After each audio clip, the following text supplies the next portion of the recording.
Video kiyya. Egaa hundumti keessanuu viidiyoo kiyya kana nama 15 share godhaa. Keessattuu shamarran biyya Arabaa daa'ima Arabaa qabaatee jirtanii adaraa keessa sagalee kiyya kana dhaggeeffadhaa.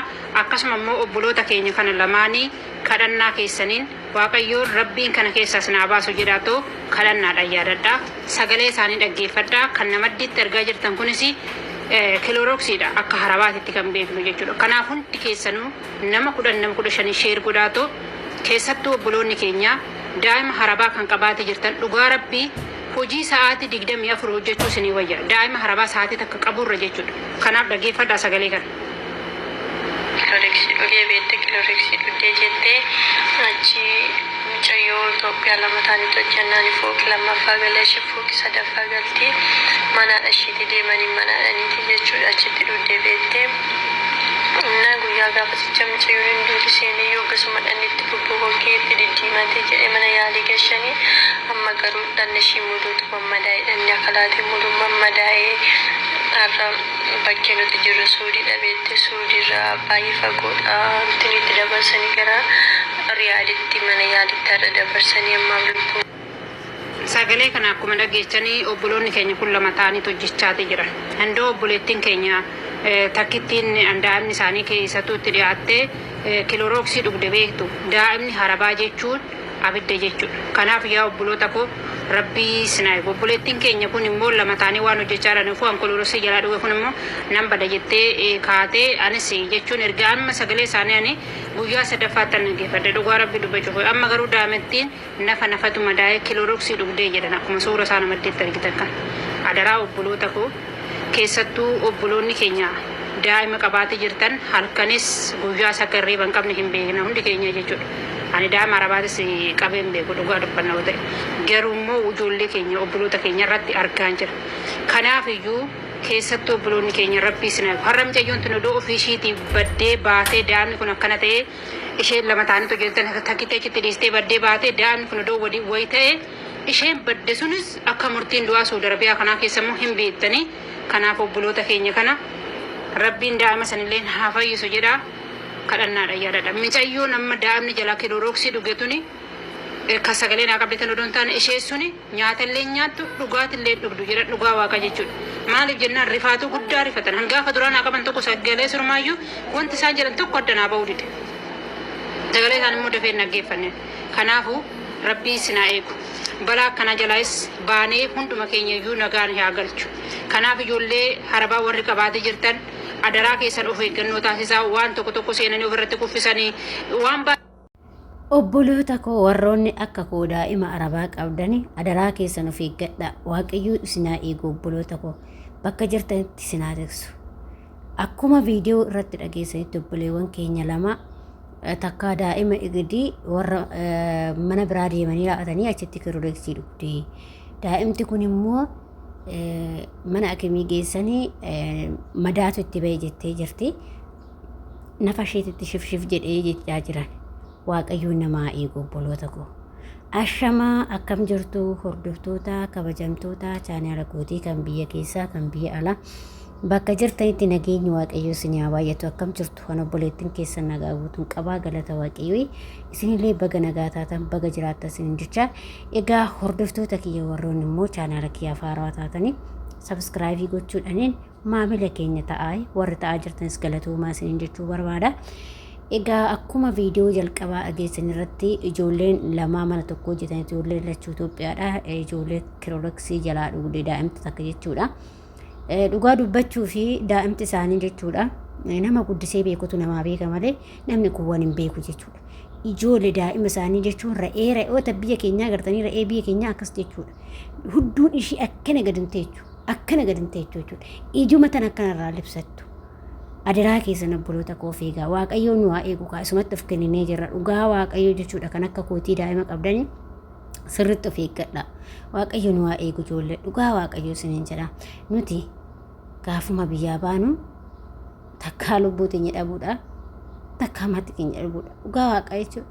Hedduu nama gaddisiisa. Dhugaa amma ijoolleen tun iddoo daa'imtu waa taate inni isa mucayyoo san jechuudha. Dhugaa Rabbi. Kanaaf adaraa keessan of eeggadha. Daa'ima qabaa yoo siin jedhan daa'ima qofa qabaa. daa'ima qabaa qofaa isin jenna citaa cabaa hin kaasin namni takka si yaamnan daa'ima irra hin deemin jechuudha. Dhugaa dubbachuu fi anamma mucaa kanaa dhugaa isiniin jedha obboloota koo jechuudha. Namni garuu akka kootti cinqamee waggaa 3 fixee arfaffaa seene mucaan kun akkatu cinqama jechuudha. Akkanatti cinqama maaliif beektanii hojii kan dhiphadhuan hojii mana qulqulleessaa maalitti akkasii nyaata maali kanatti dhiphadhuan kan itti dhiphadhu daa'ima kana jechuudha. Sababii isaas daa'imti isaanii gisee xiqqoomaa rakkoon qabdu amma baqa eegichi ishee ra'ee akka ra'ee yoo baala dhabde akka ishiin taatu agartanii akkasan jechuudha. Daa'imti arabaallee akkasi yoo ija irraa buqqafatte akka ra'ee san taate jechuudha gadi fiiddee. Kanaaf adaraa keessa nuuf eeggadhaa. Anamma mucaa kana akkanumatti dheegee qabadhee deemas hin jedhu eegumaan qabadhee deemu. Eeguma qabadhee televezyiinii bira taa'a akkuma televezyiinii bira taa'a. Maa bira teechaa kanan hojjettu saniin hojjettu yoo inni rafe nan rafa. Yoo inni rafe nan rafa. Yoo inni taa'e nan taa'a. Yoo inni deeme nan deema.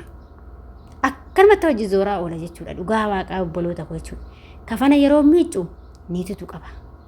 Dhugaa isin jedhanii haadha biddeenaa santu qaba jechuudha. Yeroon nyaata hojjedhu isheetu qaba. Yeroo yuunifoormii ijoollee tokko sana yuunifoormii malee kafana kaawwan tokko suuyyu yuunifoormii yoon tokko sun isheetu qaba. Dhugaa isin jedha obboloota koo. Hagan dalagaaf dhadhutti teeche bira hagan nyaata hojjedhee qaadhiqee maal jedhu kana bakka isheen bira teeche qabdi. Maaliif hin danda'am akkanatti fiiga jechuudha. Dhugaa waaqaa jechuudha. Tokko ta'ee bare siifuun qabdu waaqni ishee eebbisu malee niitiin tun baay'ee nama gaariidha. Madaamiin kun nama gaariidha. Dhugaa rabbi ani maqaa isaaniin balleessu kan boqattis kan jirtus hedduu takka waaqayyo kan boqattellee jennataan ishee qananiisu kan jirtu tanallee waaqayyo umrii ishee dheeressu baay'ee nama gaariidha. Fixattee hojii amma kilaasiin galee rafaanaan jetti dhugaa waaqa mee nama daa'imni kanaan jirti ijoollee jirti akkasnaan jetti ani ila namni takka itti dubbatu guyyaa bakka amma ganama kana goorafnee namni takka itti dubbatu nyaataaf ka'aa hojjedhu ka'iin hojjedhu daa'ima dhiisee daa'imti rafee kootu hojjedhu hin jiru na bira hin jiru mana kana keessa maaliif abbaanis daa'ima kiyya irra caalaan daa'ima kiyya malee hojii rakkoon qabu. Mana barbaadu guyyaa 3 guyyaa 4 torba illee hoogute dhimma kiyyaa mutan akkasitti ittiin kennamu jarris akkasuma maaliif kan daa'ima ibiddi maatatti kan nama beeku nama beeka malee daa'imti kun nama lamaan dadhabne nama ishii fi anuu dadhabne jechuudha.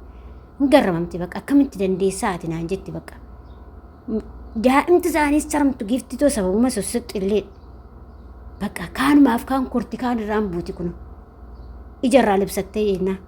Innaa maarsin jechuu barbaade tanani daa'imti isaanii badduudha. Adaraa of eeggadhaa yoo akkanatti madaamii kanaa qabaattanii isiniif qabde malee hedduu takka rakkisaadha jechuudha. Dhugaa waaqaa jechuudha. Kanaaf maatii nama gaarii ta'e akkasitti isintu hin dubban. Daa'ima mana qulqulleessaa daa'ima qabuu jechuun hin ulfaata hin danda'amu. Dhugaa rabbii nyaata hojjechaa daa'ima qabachuu hin ulfaata hin danda'amu. Dhugaa rabbii isin jedha hin danda'amu. Ana mana kanatti hin danda'u rabbi yoo inni irraa bakka taphaa deeme nyaata galgala hojjedha. Kanaan booda misaa hojjechuu hin jiru akka duraan gisee xiqqoosa misaa jedhaa mana hojjedhu misaa haadhaan dhiisee jechuudha. Irrafna salaaqee mucaa hojjetu. Hirribaa kaanani bakkuma taphaa deemanii uffisee nyaachisee dhiqee bakka taphaa deemu qofa. Bakka gisee sannan bayyanadha. Yeroo san waan hojjedhu dafee nan hojjedha. Kanaan boodatti immoo hin hojjedhu jechuudha. Isinillee akkasitti hojjedha. Daa'ima qabisiin jennaan citaa bishaan asitti galabbaxamaa yeroo hin kaasin. Dhugaan sin jedha obboleewwan koo ol hin kaasinaa bishaan asitti galabbaxamaa yeroo jechuudha. Ani miicu kafaan walitti tuullamee dhimma ishiitii miti dhimma kootii miti. Ijoolleen natti hin dubbattu isaanis natti hin dubbatanii maaliif kana goote maaliif kana miicanii jira. Akkam goota mucaadhaaf akkamitti goota mucaan eegee baannuudha ra'ee ija kanarraa libsattu asii hin jiru akkasitti qabna jechuudha. Adaraa keessan daa'ima qabaa jennaan daa'immoo tana qabaa biraan deemina. Dhaamsi kiyya isa kanaadha. Waaqayyoon obboleewwan koo kana lamaa waaqayyo sinaa baasu waaqayyo harka diinaa keessaa sinaa baasu waaqayyo daa'ima sanillee haa fayyisu jedhamee obboloota koo calootii godhaa fi akkuma amantaa keessaniitiin isin jedha. Hedduu takka garaana nyaatan dhugaa waaqaa jechuudha. Nama daa'ima guddise nama beeka ijoollee mana gaarii yoo ta'e malee daa'imti isaanii akkana ijarraan buqqifattu jechuudha. Akkana yaa rabbati nu eegi yaa waaqayyooti nu eegi nagaan biyya keenyatti nu galchi. Waaqayyo harka diinaa keessaa sinaa baasu daa'ima isaa fayyisu.